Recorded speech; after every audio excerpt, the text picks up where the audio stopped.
আসসালামু আলাইকুম। প্রথমে মহান আল্লাহর দরবারে শুকরিয়া জানিয়ে আমার বক্তব্য শুরু করছি। আমাদের গত জাতীয় সংসদ নির্বাচনের পর সম্ভবত আজকে প্রথম ওয়ার্ড বিএনপি এবং অঙ্গ সহযোগী সংগঠনের সাথে একটি প্রোগ্রামে আমরা অংশগ্রহণ করতে পারছি। আপনারা আপনাদের অক্লান্ত পরিশ্রমের ফসল হিসেবে গত সংসদ নির্বাচনে ঢাকা ৬ আসন থেকে আমি সংসদ সদস্য নির্বাচিত হয়েছি। আমাদের দল বাংলাদেশ জাতীয়তাবাদী দল সরকার গঠন করেছে। আমাদের প্রাণপ্রিয় নেতা দেশনায়ক জনাব তারেক রহমান, উনি এখন আমাদের মাননীয় প্রধানমন্ত্রী সরকার গঠন করেছে। দীর্ঘ ১৭ বছর গণতন্ত্র পুনরুদ্ধারের যে আন্দোলন সংগ্রাম আমরা করেছি, তার একটা সফল পরিণতিতে আমরা একটা ধাপে এসে পৌঁছেছি। উপস্থিত নেতৃবৃন্দ, আপনারা সকলেই জানেন যে বিগত ১৭ বছর বাংলাদেশে একটা ফ্যাসিবাদী শাসন জনগণের ঘাড়ে চেপে বসেছিল, জনগণের উপর অত্যাচার নির্যাতন করেছে, বাংলাদেশের অর্থ সম্পদ লুটপাট করে বিদেশে পাচার করে দিয়েছে, ভয়াবহ দুঃশাসনের মাধ্যমে জনগণের জীবন অতিষ্ঠ করে তুলেছিল, গুম খুনের মাধ্যমে বাংলাদেশের মানুষকে একটা ভয়াবহ একটা রাজ্যের মধ্যে বসবাস করতে হচ্ছিল। আমাদেরকে ভালো ভালো কাজ করতে হবে। দুর্নীতি, সন্ত্রাস, চাঁদাবাজি, মাদকের বিরুদ্ধে আমাদেরকে প্রতিরোধ করে দিতে হবে। বাংলাদেশকে এবং ঢাকা শহরের বিশেষ করে আমাদের পুরাতনকার এই অঞ্চলে মানুষের দুঃখ দুর্দশার শেষ নাই, মানুষের কষ্টের সীমা নেই। এই সমস্ত দুঃখ দুর্দশা কষ্ট আমাদেরকে দূর করার জন্য আগামী দিনে রাজনীতি করতে হবে। আপনাদের মনে রাখতে হবে যে আমরা কিন্তু ফ্যাসিবাদের বিরুদ্ধে আন্দোলন করেছি, গণতন্ত্রের পক্ষে আন্দোলন করেছি। অর্থাৎ এই নির্বাচনটাই শেষ নির্বাচন নয়, সামনে আবারও নির্বাচন হবে। ৫ বছর পরে আমাদেরকে আবারও জনগণের কাছে যেতে হবে।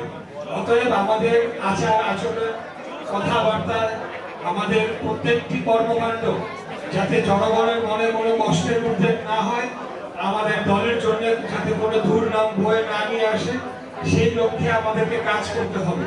যারা দুর্নীতিবাজ, যারা মাদকের সাথে যুক্ত, যারা অবৈধ অস্ত্র সাথে যুক্ত, যারা বিভিন্ন স্থাপনা দখল করে সরকারি স্থাপনা দখল করে সেখানে চাঁদাবাজি করছে, সে তার বিরুদ্ধে কিন্তু বাংলাদেশ জাতীয়তাবাদী দলের নেতৃত্বে যে গণপ্রজাতন্ত্রী সরকার অত্যন্ত কঠোর অবস্থানে রয়েছে।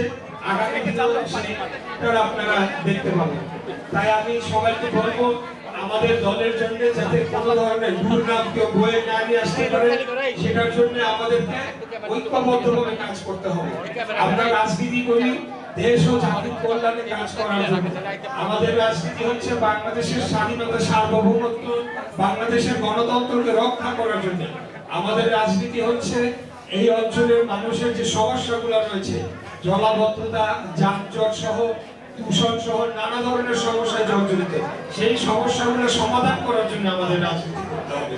তাই আগামী দিনে সবাইকে সাথে নিয়ে আমাদের এই সরকারকে সফল করতে চাই, যাতে আবারও আগামী নির্বাচনে বাংলাদেশের জনগণ বিপুল ভোটে আমাদেরকে জয়লাভ করিয়ে রাষ্ট্র পরিচালনার দায়িত্ব দেয়। বিএনপি যাতে সরকার আবারও গঠন করতে পারে, সেটার জন্য আমাদেরকে এখন থেকেই চিন্তা করতে হবে। আমাদেরকে ভবিষ্যৎ পরিকল্পনা বাস্তবায়নের জন্য কাজ করতে হবে। আপনারা জানেন যে ফ্যামিলি কার্ডের মাধ্যমে যারা অসহায় দুস্থ পরিবার রয়েছে, সেই পরিবারের যারা নারী সদস্য, তাদেরকে ফ্যামিলি কার্ড দেওয়া হবে।